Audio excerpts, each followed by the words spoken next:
Pigia Bwana Yesu makofi mazuri. Amen. Bwana Yesu asifiwe. Maana ndio wanawashikilia katika grassroots na MCA wa kutuza friends Mungu atusaidie. Na hata mpaka ile kona yake ndugu yake hata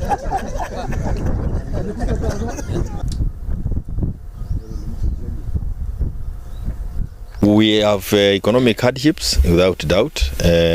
Kila pahali ukienda kuna kilio. Taxation is heavy. Management of the resources available is not what we would want. We can see losses that or the money being used in ways that is not being approved by Kenyans, and we believe it can be better. I remember that it takes a short while to turn a country around as long as you have good managers.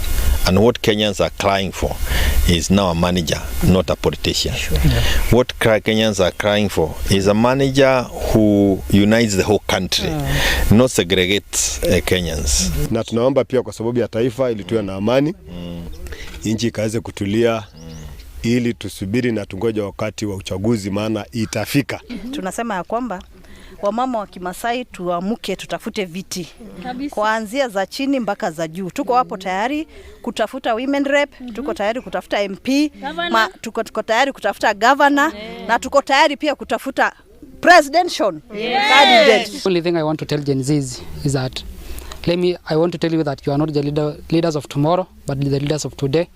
Mjitume, mnaona ni sisi ndio tunataka kusaidia hii country. This country Gen Z ndio wanataka at least to change other things. So tusiende tu kwa kuandamana, bali tukuje tujitoe pia na tutafute hiyo uongozi tupate kubadilisha hii nchi.